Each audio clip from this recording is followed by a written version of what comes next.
Welcome to the Breaking Ice podcast. My name is Josh Ferguson, and today I have the honor to sit down with Leon Andrews, or Andrew, right? Andrew. Andrew. And I've known you here and there for the last couple of years or so, and we've done some work together. We worked on the Muskox project, and we did a Indigenous Peoples Day video with Northright, and you're just a super well-respected person in the community, so I thought it would be really awesome to come and have a chance to sit down and talk with you, get to know you better. How you doing today? I'm doing fine, and thank you very much for recognize who I am and live here in Northern Wells. Yeah, how long? So you've been in the Sahtú your whole life? Pretty much. Yeah.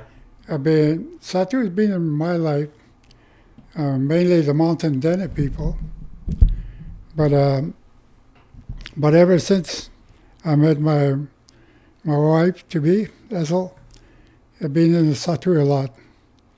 So, yeah. And just for if anyone's watching who doesn't know much about the Sahtú, tell me more about the Mountain Dené. Like, there's people from different regions here, but Mountain Dené are specific.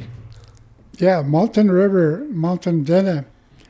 The people that I remember, like my grandfathers, my uncles, and the rest of my uncles and aunties, they all talk about Central Mackenzie Mountain, because you have the North Mountain Range and then the South. So across the west of Northern Wells and Toledo, that's mainly where the Mountain Dené hang out in the high mountain. Mm-hmm. And they have done that for harvesting reason and survival. And where were you born, more specifically? Myself, I was born over there across from Toledo, a place called Tate Lake, as we call it, Tlokatenia in Slavey. That's where I was born. And tell me about your childhood. What was that like? Like, it's so different from the way that we're living now, so I'd like to have you paint the picture. Growing up for me was basically out in the bush, like a Tate Lake area. That's where our dad went fishing in the fall time for winter preparation. And they raised us in that mountain, the base of the mountain range. So you can see the mountain when you get up. You go to base, still see the mountain. But at the same time, you can look towards Toledo and kind of flat area. And you can see Mountain Clark too. And that's just up there by Saline River. Mm-hmm. So yeah, those were different. Everything was done by walking. Yeah. You walk into the land, and by dog team wintertime, it was very, very interesting. You've been brought up to be who you are, and you learn through your exercise every day. Mm-hmm. Yeah, it's very interesting. And you were, so people, you traveled by walking and you spent time in the mountains for harvesting reasons, and you talked about fishing. What kind of, were you guys using nets, and what kind of technologies were you using? For me, when I grew up, yeah, our parents were using gill net under the ice, or when it's summertime in open water. And on Tate Lake itself, sometimes they made their own moose-skin boat to get out on the water, and sometimes they would make their own canvas canoe, small one, to visit the fish net. Okay, and so the moose skin boat is like a fabled thing. Like, it's so kind of incredible how you guys built that. But how many moose would it take to harvest to make a moose skin boat?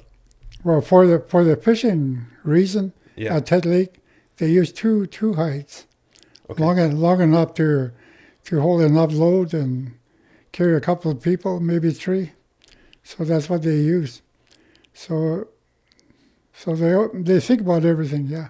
Mm-hmm. For the keel, like they use 6 moose skin, or maybe 8. So there was multiple kinds of moose skin boats. Yeah. There was the ones just to kind of fish with, and then there was the one to travel with. Yeah. Oh, okay.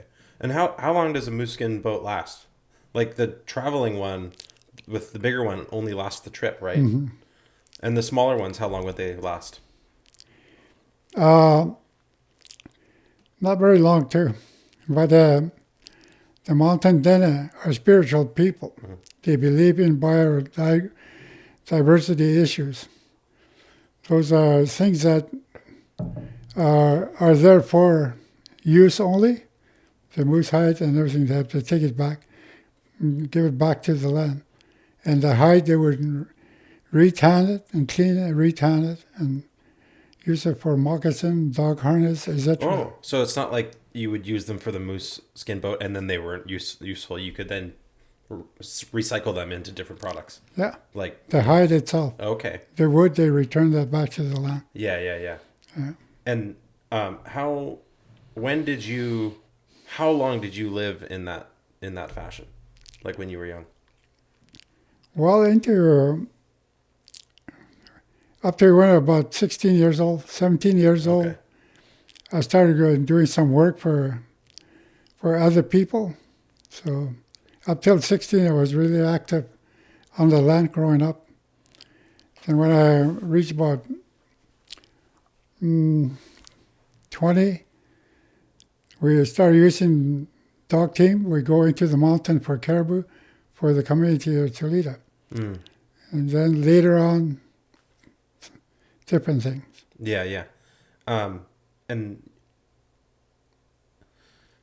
when did the routine of traveling up with the moose skin boat, go harvest in the mountains and then come out in the spring, when did that kind of cease to happen?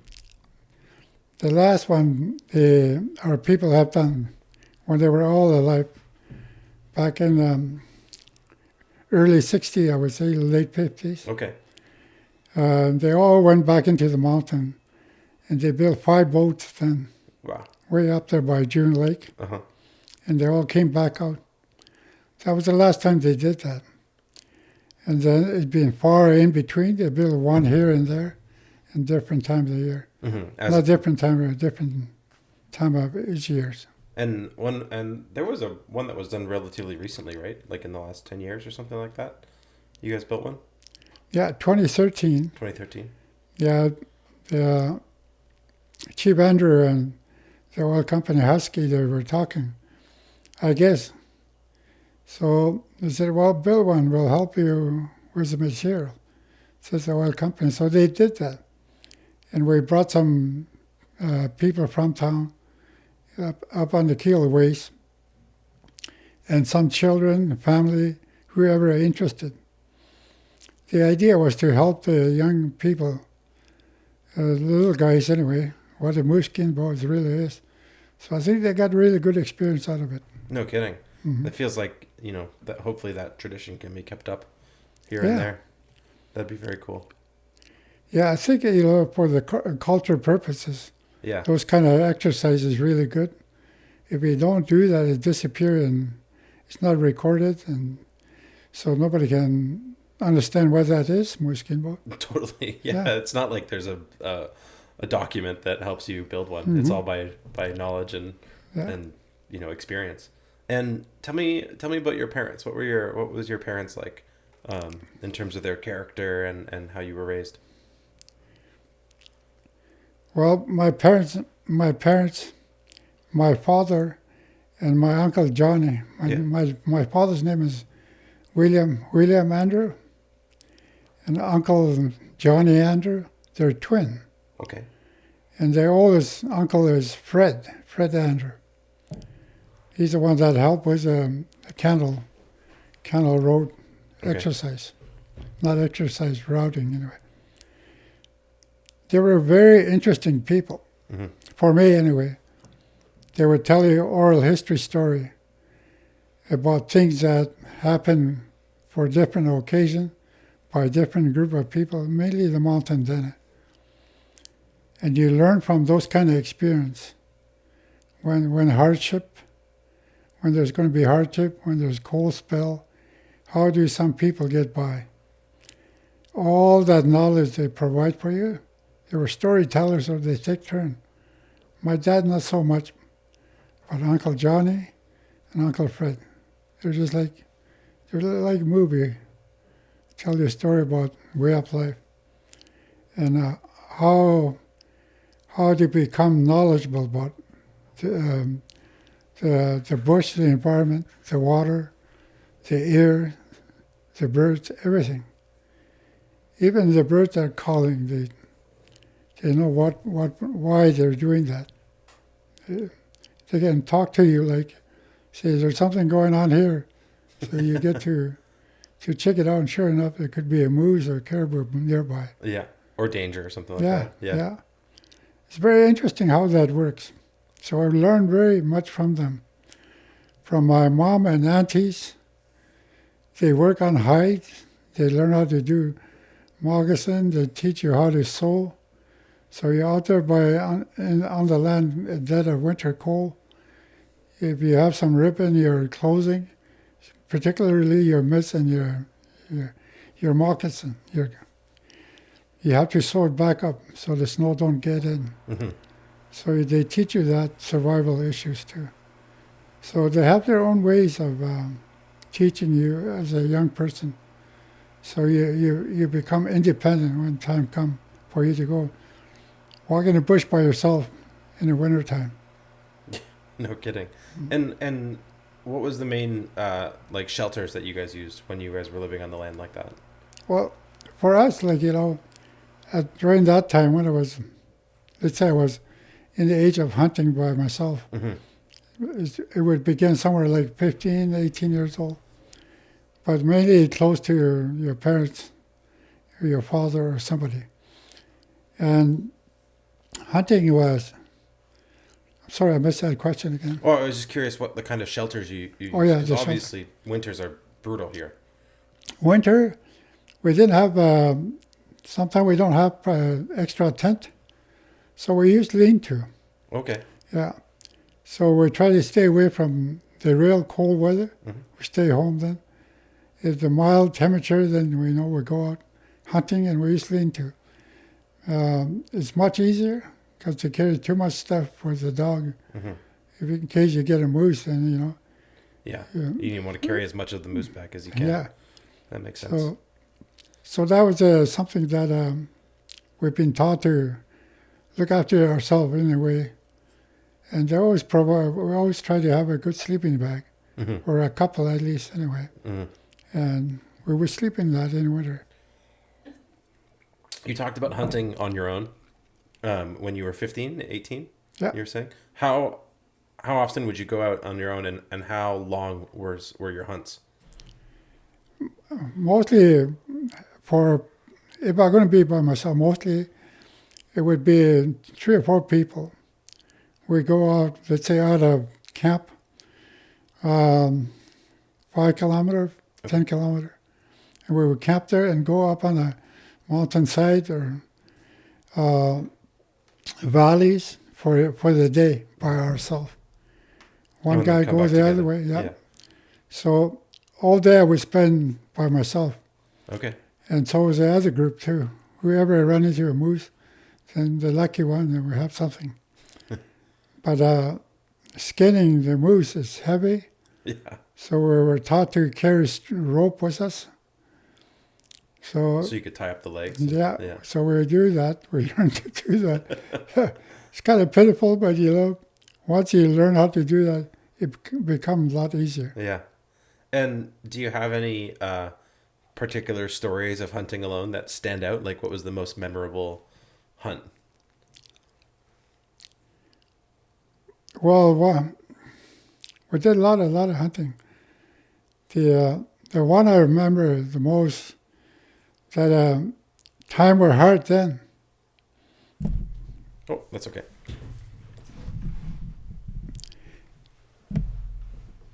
Time were hard then.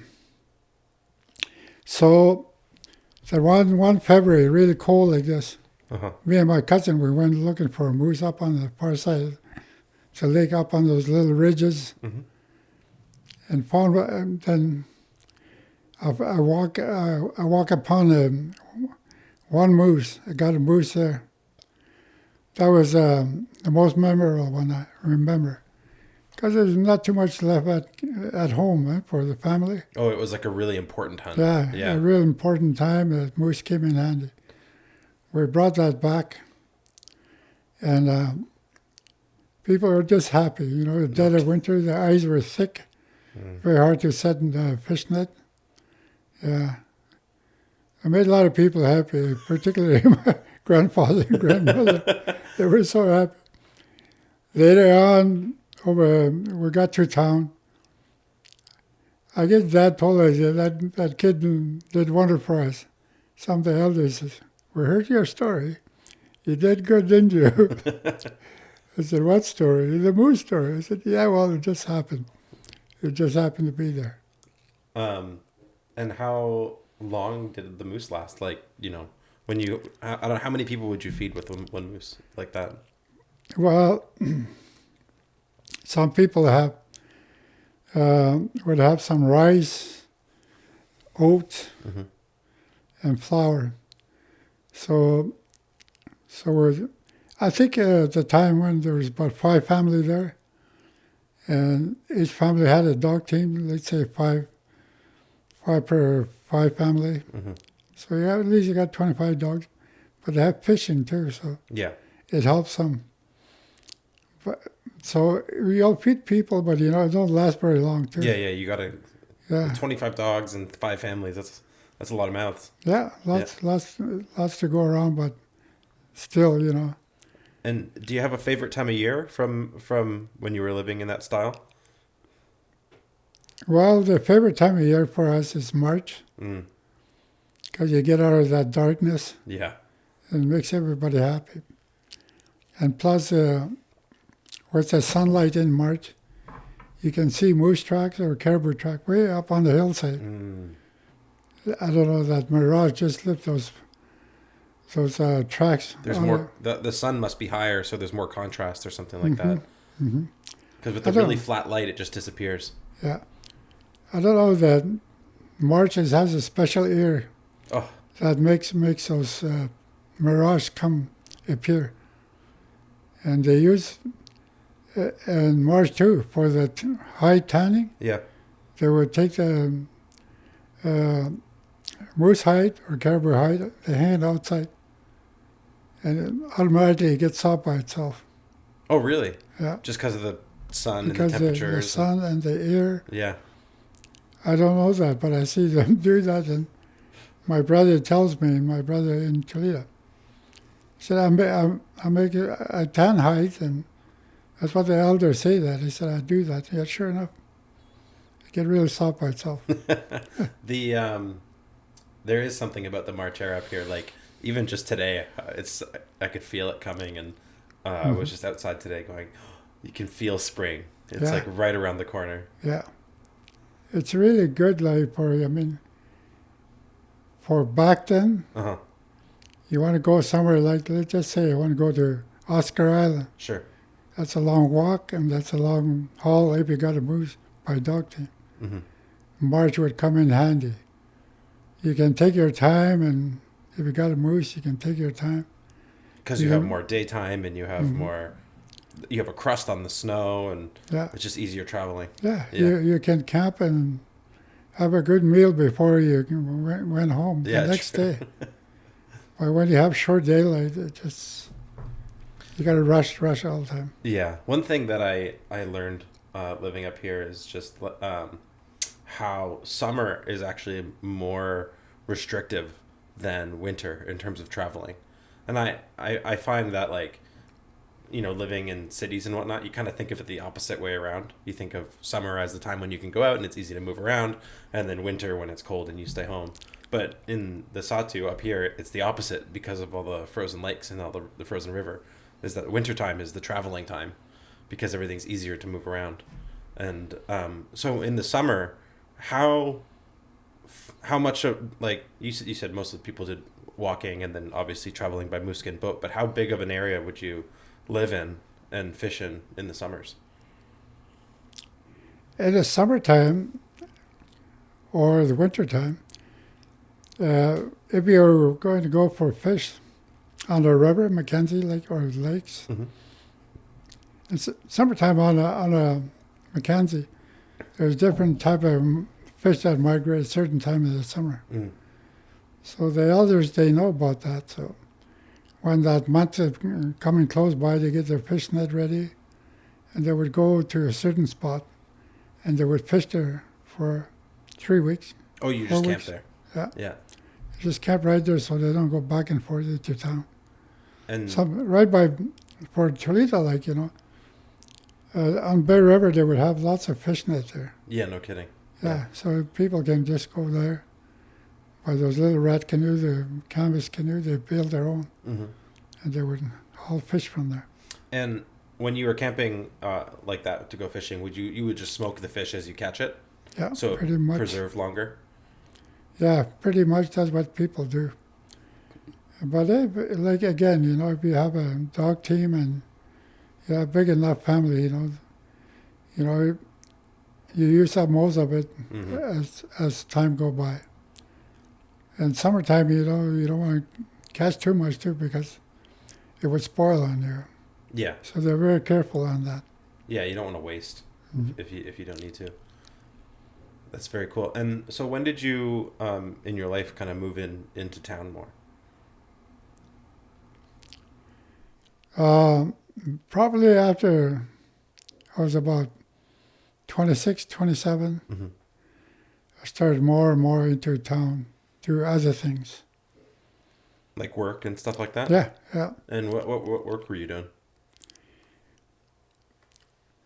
Well, I did a lot of work for Mackenzie Mountain Outfitters. Mm-hmm. They did for a couple of outfitters I worked for. And I kind of really enjoyed it Mm-hmm. because I'm a hunter and I like the scenery as well. Of course. And a different kind of game too, like there's all sheep, Yeah, so this is deeper in the mountains Yeah. than you typically Yeah. would hunt. and then there's a lot of other small game too. Uh-huh. And like talking back to the story about my parents telling stories about the mountain, things like that. And they're always in the back of my mind. And I had the opportunity to do that. So I want to learn about the mountain Mm-hmm. and the area that they talk about. So I visit most of those areas in the mountains. That made me very happy anyway. And did you meet people? You were guiding, right? Yeah. With them? Yeah. So you met people from all over the world, eh? Pretty much. Yeah, that's Pretty very much. cool. Yeah. And so is Dall sheep like a traditional food for the Mountain Dené, or not so much because it's further in the mountains?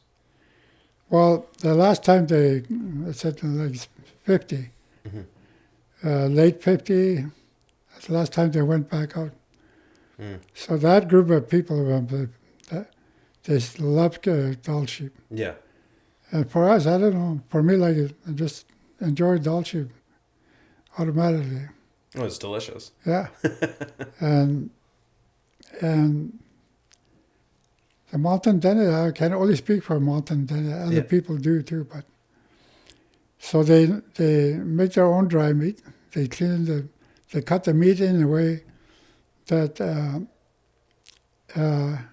meaningful, I guess, like a butcher would. You cut steaks and Yep. all that kind of stuff. Mm-hmm. And our people have done that too with their own way meat. So they separate the hard meat, the muscle meat from the soft meat, and so they know how to do the preparation. It's Mm-hmm. really interesting. That's very cool. Hmm. That's one of the things I think it would be really cool to do is a video about kind of a traditional butchering ways, and then film it with traditional tools and whatnot. Hmm. How to do that. We did a video about butchering a muskox, and that was more just for Yeah. local use here, because a lot of people don't really like to eat muskox so much. Hmm. Okay, so then you moved into town and you were working with Mackenzie Mountain Outfitters, and how long did you work with them for? A long time. I'd say 10 summer, maybe more. Oh yeah, okay. Yeah. The previous owner kind of enjoyed what I do for him, I guess. So kind of said, I'll leave it in your hand. You're doing good. So so that's where I get a little bit of knowledge behind me, I guess, when it comes to hunting and so on, Mm-hmm. for the big game. Mm-hmm. And did you ever, make friendships with the clients? Have you ever visited any of them where they, wherever they live? No, no, that just the one person from Seattle. Yeah. Well, there's several of them make comments, but this one particular one said, "Yeah, you should come back and work with me." It said, "I like your singing too. Maybe I can do something for you." But I never took him on that. And were you singing, traditional songs, or what kind of singing were you? Just country songs. Just country songs? Country songs, there's old time songs. That's awesome. Yeah. And tell me about, what was the rhythm like with the clients? Like, how long did they come out with you for? And what was your style of hunting? Our style, well, we had horses, so we used horses to go from different locations to live. So we would start at one part of the area and then continue across it, and by the time we're done, we'll end up back where we want to be to take those horses back to the Yukon. Hunting, we're not trained for watching someone at the same time try to get something. Mm-hmm. We're not trained for that. But over time, we got good at that, I think. About hunting with somebody else? Yeah. Yeah. Be an eye for someone. Yeah. Yeah. Yeah, because a lot of the people, they hunted, but not too much or not here, right? So they wouldn't know how it worked here. Yeah, it's very steep mountain over there, too. Mm-hmm. A lot of them are having a hard time going up the hill. But that's part of their agreement, I guess. Well, yeah. So they try. Yeah. And would you mostly hunt? Was it just all three, caribou, moose, and Dall sheep, or was there other game that you would hunt as well? They were hunting grizzly too, but that one. Oh, okay. That one's been cut off for a while. I don't know if it's open again, but yeah. That's kind of crazy. Do you have any wild stories about hunting grizzly bears? This is, we don't talk about grizzly as a Mountain Dené people. Uh-huh. Our elders always maintain, in wintertime when they're sleeping, he said they can reach you if you're talking about them. Oh, okay. So we try to stay away from that. Or better yet, they say don't mention his name. You can call him big guy or big animal or something like that. So through that kind of language, we do mention it once in a while, but yeah, they're not afraid of nobody. They're not afraid of grizzly bears? No, the grizzly bear not afraid. Oh, they're not of afraid of anybody. Yeah. Yeah. But where the Mountain Dené lived, were there grizzly bears that you would encounter sometimes, or not so much? They were deeper in the mountains. Back then, the environment, the weather was normal. Mm-hmm. What do we call normal? The forced cycle, just like clockwork, up and down like that. Yeah. So the berries grow, and the fish migration, not worried about anything getting washed away. And so the bear maintains their own food. So they weren't really. So they weren't really bad for them, so they don't bother you as much. That makes sense. Yeah, today is different for them. Yeah. So after you stopped working for Mackenzie Mountain Outfitter, what did you do next? Why did you stop working for them? It was just time. Yeah, I think it's time that I decided to move on. At that time, I was back in town, and there's a company that does seismic survey. Okay. Said, you want to help us out there for a bit? So I did. So I thought maybe I'll do that for a while. So that's where I ended up for them too, about 10 summer or 10 winters or more. Was it good living out there, working with the seismic lines? Well, it's not easy. Yeah. It's really hard work. Okay. But you're out there isolated, so nobody bothers you except for the workers, you know. Yeah. It's a routine thing, become a routine thing. And so was that rotational work? You'd spend like a few weeks out in the bush and then come back to town? Yeah, we do. And how big was the teams? Oh, there's about 60 people. 60 people. Oh, Yeah. wow. That's a big. And you're talking about the exploration, right? Those lines that you Yeah. see in the forest? Yeah. Man, they're cut so straight. Yeah. I'm impressed. You know, you see it come up to a lake and then it picks up right on the other side, like perfectly straight. Mhm. It's wild. Well, they got compass, I believe. Yeah, yeah. And that was obviously machinery and stuff. There's dozers out there. Yeah, they used those. Cat Oh, yeah, yeah. Okay. was blades. Yeah. And you did that for about 10 summers. Yep. And when did No, you... 10 winters. 10 winters. Oh, because it's done in the winter. That makes sense because it's frozen. It's easier to travel. And what would you... In the summers... Well, did you overlap? Did you kind of guide in the summers and then seismic in the winter? Yeah, for a little bit I do that guiding too. And then once you stopped guiding, how would you spend your summers during that time? I don't know what I did. Just hung out?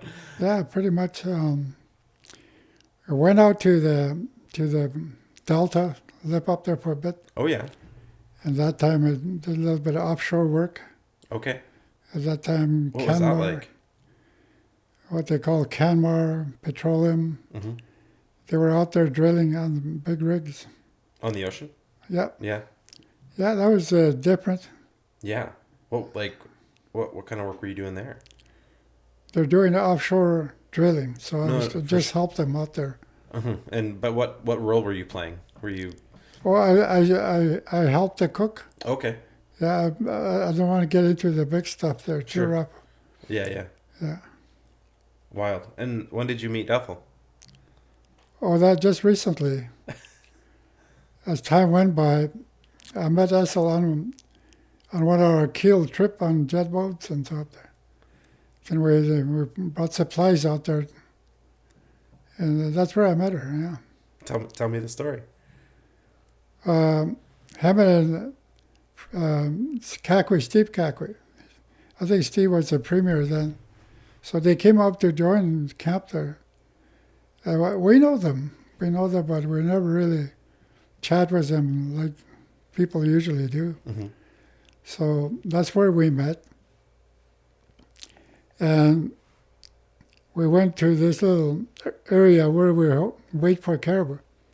We call it Caribou Flat. So when we got there, they came with the other boat. They were there at the same time. So that we had some tea and so on. And then we all went and walked for caribou over there. We waited, but we didn't see anything. So we came back. So that's where I started talking with Cecil. And she's an interesting lady. I find it right away. She has a knowledge about our culture and our people. And then I kind of realized, you must have learned from someone. I said, yeah, my grandmother. My grandmother is at London at Sucker Creek across the river. He said that's where grandmother tells all kinds of stories about the Mountain Dené. And that's how people live up the land. He said our grandmother does that too. So, yeah, that's how I met her. And the other thing I hope she doesn't mind I talk about her. But the other thing I really enjoyed about her is that, there's some elders around. He would go talk with them, sit with them, Mm-hmm. and speak their own language, her own language. And that's very interesting. Caught my attention. Mm-hmm. Because we've been brought up to look for those kind of signs, Mm-hmm. how people behave. That tells you, give you an indication that maybe she knows something that you may heard from somebody, what those kind of interaction personality is. So maybe that's why I got along with her easy enough. That's very cool. And how old were you when you met her? 42, Okay. 43, 42. And had you lived in Norman Wells prior to that, or not really? You'd spent time here. I spent time here, Yeah. off and on, but very little bit. Spent time was mostly in Toledo, Yeah. and and my brother got a jet boat, Hmm. so I put that in the water, tried it. And it drives good, so Yeah. gas were a little cheaper then, so let's try to test it out on the Keel River. So that's why we go up and down. Oh, cool. So, yeah. Jet boats are. I had never been on a jet boat until I came to the Sahtú, and Uh-huh. I was on James McPherson's jet boat, and we did like a Sahtú tour, where I went up to with him to Delaney, and then we picked up some clients, and we went all the way from Delaney to Toledo to here, and then to Fort Good Hope, and I couldn't believe I've never been on a jet boat. Right, I've driven lots of boats with propellers, and you need deep water to drive those boats, but I remember going up the Bear River with my mind was blown because we were driving over like 2-3 inches of water. I couldn't believe it. I couldn't believe it. He's a cool guy. I like James McPherson. He's very talented in the bush, and yeah, I learned some really cool things traveling with him. That's good. Yeah. Do you get to spend much time on the land these days? Yeah, every now and then, Yeah. every fall, I like to do that. Yeah. My in-laws and my brothers in Toledo, they would go up to the mouth of the Keel. Yeah. So they always give me a shout, come on up, join us. So I Nice. do that. I joined them the last couple of summer. Mm-hmm. But last fall, we were up there, they said, let's go up the Keel. Okay. And there were some Wrigley boys were there too. Said, if we do that, we'll go with you because we want to see the country up there, but not sure. So I did. We went back up there. That's cool. Yeah, they said, we're going to follow you now. We feel confident. Let's go. Can we? Can we? Yeah, sure. That'd be good. Let's go. And do you still hunt? No. No. No, I if I have to, I'll get something. But Yeah, I got lots of help and young guys for sure. for them to get that kind of experience. So I just drive for them and let them do their own. Do people come and ask you for hunting advice? Not really. No. Not really. I don't know. Maybe it's because they don't know how to ask. Maybe they're scared, afraid to say something. I'm not sure. Yeah. Do you find that kind of young people are like hesitant to come and ask for advice or hear stories, or what's your experience? Yeah, I feel like I sense that. Mm-hmm. They're just a little bit shy and yeah. I wonder how that could be, remedied. That's one thing that I kind of want to offer with the cameras and whatnot, and just kind of gathering stories for people and sharing them, because I think it's so important. And now with the internet and people kind of living all over the place, it's hard to kind of capture that stuff and share it. Mm-hmm. Yeah, are there any stories or legends that you grew up hearing that you want to share? Yeah, for the record, we have a lot of warrior stories. Mm-hmm. We have a creation story. And then we have that Yamoria story, Mm-hmm. which are the creation story is interesting because when things to become what it is, the world we know, so things are taking shape, they talk about that. Wildlife got their own destiny, which area they want to live in, that kind of setting. So it's just something like Walt Disney, a story that's being told. There it is in front of a paradise. Yeah. So that's interesting. Then the Yamoria story, the person that helped with the dinosaur, get rid of them because because it's bothering people. And so people can't exist with those. With the dinosaurs. So, and then we have warriors. All kinds of warriors. But there's a story about 3 or 4 that I know that fought for the country that everybody known to call the homeland. Yeah, so you can see up and down Mackenzie Valley, there's different tribes here and there. They all had their warriors, and that protected them, so that's where things settled. Yeah. A story about caribou masters too, moose masters and stuff like that. It's a very interesting story. And which story is the one about Bear Rock with the beaver hides? That one's the Yamoria story. That's the Yamoria story. Yeah. Yeah, that one's been there for forever. We grew up with that story. Mm-hmm. Different people have their own version, but the Mountain Dené too has their own version. And those beaver, the way the Mountain Dené talk about it, Yamoria was approaching Bear Rock, looking at all those dinosaurs. I guess that's my interpretation. That's what they call the giants being. And one of them is called Bitseritele. There he was, putting his beaver pelt on the rock. So Yamoria came along, look and observe him, and realized he's a friendly giant. So I don't want to hurt him. He's got to figure out a way to get for that giant to leave this earth. Then he thought a way, I can frustrate him, he get mad, and he'll go. So that's the story behind. He frustrated him away? Yeah. How did he frustrate him?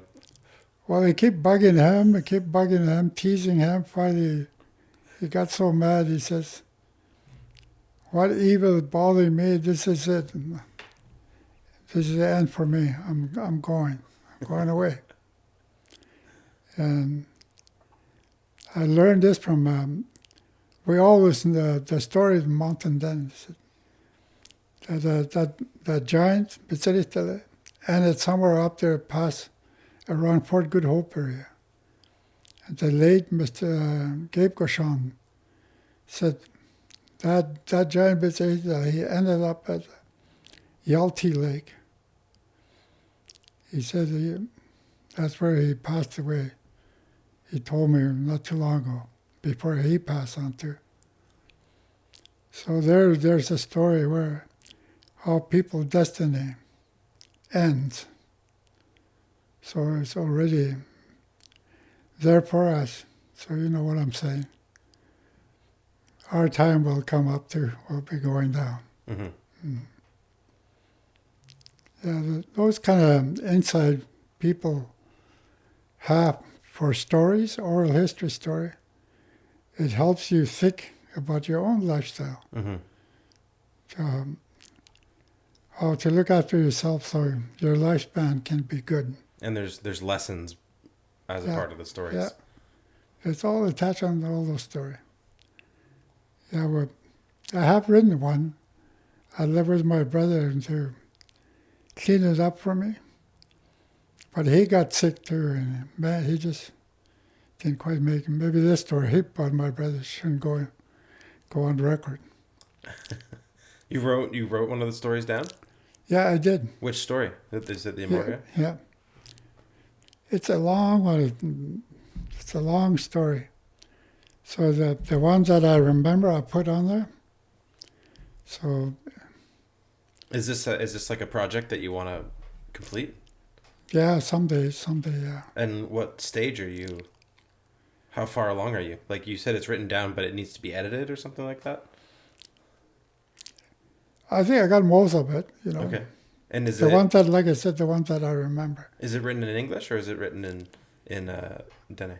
English. In English.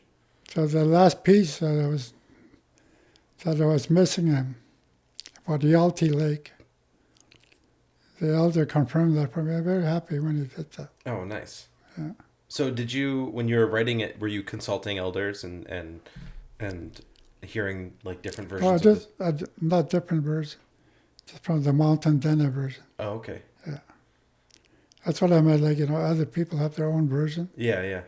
and we have one, the one I heard from my parents. That'd be cool to kind of like publish that. And Yeah, my brother's looking at it. are you involved in any work these days? Today, I'm doing some work with SSI on the water issues. Mm-hmm. So I do that we have a committee from different regions up and down Mackenzie Valley. Mm-hmm. Some of them participate, some don't, but we got that committee. We work with GNWT, water strategy. Mm-hmm. And then to extend that file, there's what they call Mackenzie River Basin Board. Yeah, I work with them on behalf of the Northwest Territory region representative Okay. and GNWT. So I do that one. And the other one I help with is SSRB, Sahtú Renewable Resource Board. Mm-hmm. I kind of work with them, relate to wildlife, Mm-hmm. traditional knowledge, and so on. And yeah, so those two things I do. And is it enjoyable work? Is it nice to do?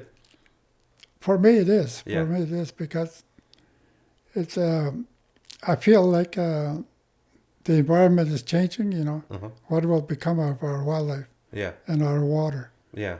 It seemed to me like that's something to really have to concentrate on Mm-hmm. for people to take notice. Be prepared. Yeah. And are you optimistic that our water levels will come back up on the Mackenzie River, or what is your sense? My sense is that it doesn't seem like it's not going to happen soon, Mm-hmm. for lack of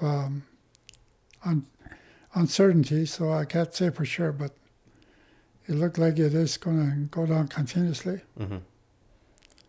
Yeah.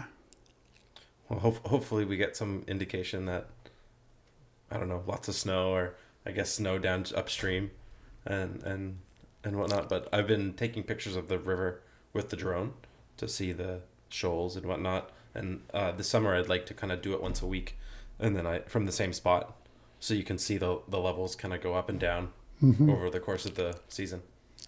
I think that's much needed. Yeah. I think up and down Mackenzie need to do that, so we're all on the same page. Mm-hmm. So I think that'd be good. Yeah, I was trying to think about the best way to do it, like technically, like trying to get the drone in the same spot every time, because it would be difficult to,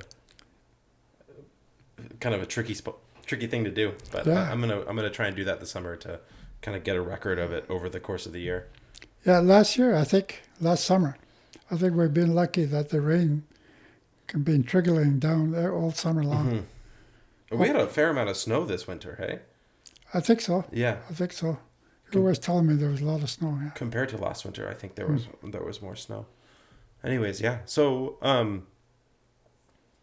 very cool. I'd like to, if you have any updates about your written legend or your story, I'd like to, I don't know, I'd love to see if there's any way that I can help with that. I think that would be really cool to kind of move that forward.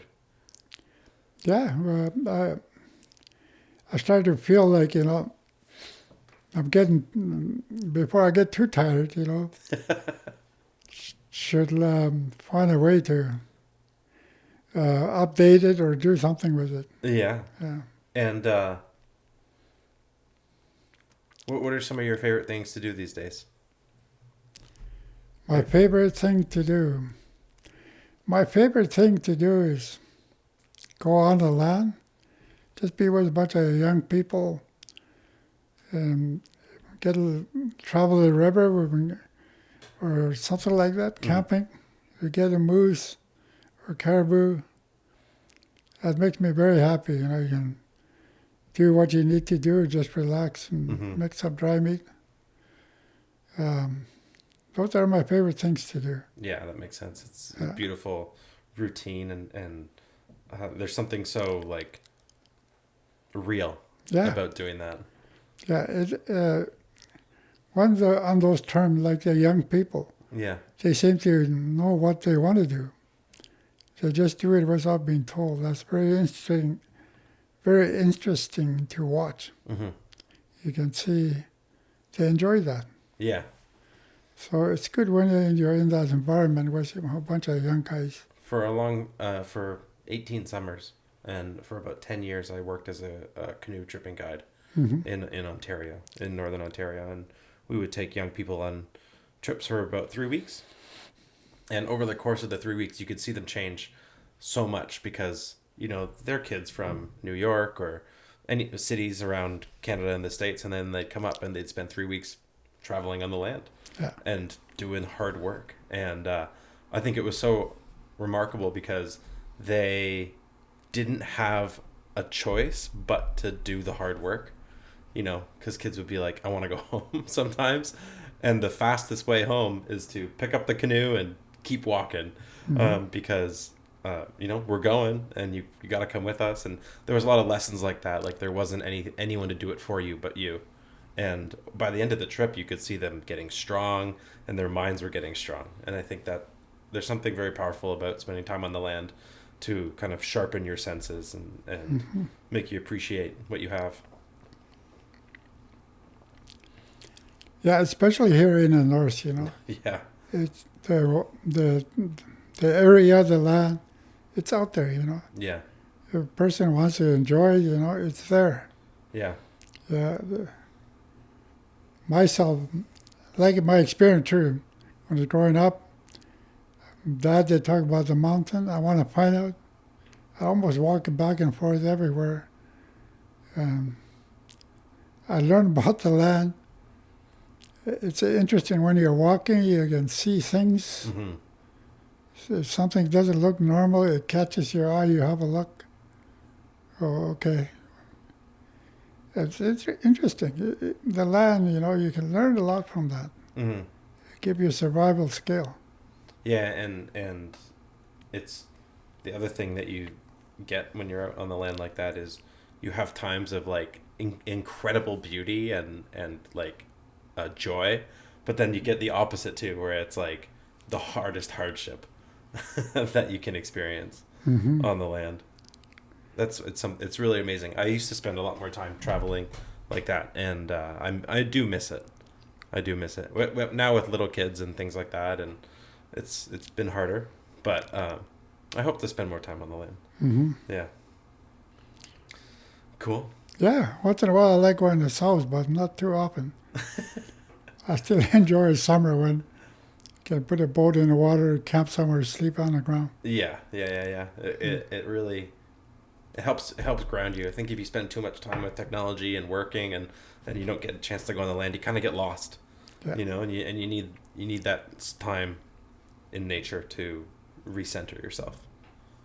Well, Leon, it's been nearly an hour, and I really appreciate you coming on and talking to me. I think that you have a really interesting perspective, and you know, there's not too many people like you who have that broad of an understanding of those ways of life. And yeah, thank you. Yeah, did a lot of hunting, like the tourism. Like I said, the guy trusted me enough to see that I can do that. So he let me run the show for him, and a group of people with me from Toledo, maybe 4 or 5. We did well for him, I thought, anyway. And the seismic part of it, too, I did I operated the computer for them. I don't know, it's funny, but you know, there was an operator. He said, "Can you help me here?" So I helped him. And he has this instrument, I don't know, it's 120 recording channels. Okay. To do the seismic activity recording. So I helped him. Then he got sick of me.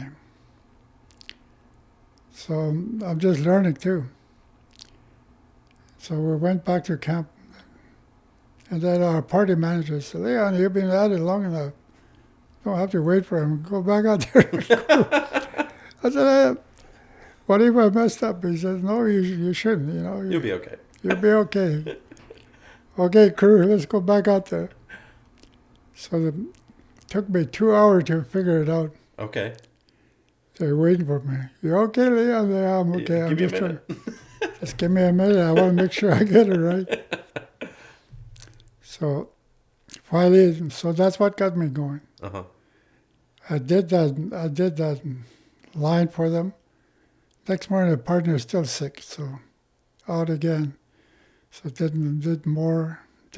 Finally, he recovered, so that was good. But then, and then they says, "Leon can do it. Maybe you can do things down south. You don't need to come back up here."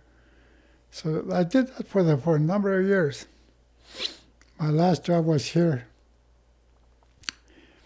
in '96. Mm-hmm. The last job I did in that whole shell play area.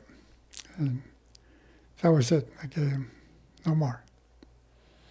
So I did 2 things that I really, out of nowhere, just there. It worked for me, and I'm happy about it. And the last part of it for the young people, I've been involved in politics with Cecil, Mm-hmm. and I realized that the people are in that group circle of politicians, people who would behave very well. Some of them would have a beer, and then that was it. And that brought my attention to maybe that's the best way to be. So I don't do that no more, too. So to have a bottle of water per day is good enough for me. So there's better, good life out there, that I think young people miss, or nobody telling them the difference between lifespan and the story behind it, why. Mm. Like when they're growing up, when young babies, they need to be nurtured to be healthy people. If that doesn't happen, then they get too old, and it's hard to bring them back. Yeah. Mm-hmm. That's been really obvious for me with young kids. And they're so important to spend good time with them and teach them. And kids just want to be with their parents, And it's been such a privilege to be a father. Yeah, that's what I remember about my dad. Yeah. He would take me in a bush like in springtime when it's warm. Oh, this is a small guy, but he would let me sit beside him, whatever he does. Totally. But I learned from the land, Yeah. And just watching him too. Mm-hmm. My son he's turning 2 in this month, and it's crazy because we have a daughter too, and she's 4, turning 5 this year. But she was our first kid, so she didn't have one to learn from. Mm-hmm. But he watches her like crazy and learns so much faster. Mm-hmm. Like he's talking already. And last night he learned how to climb out of his crib. So that's good.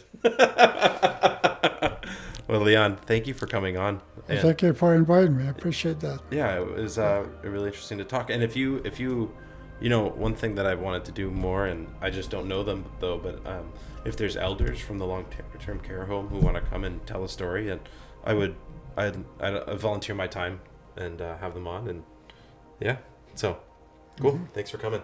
Yeah, merci. Merci.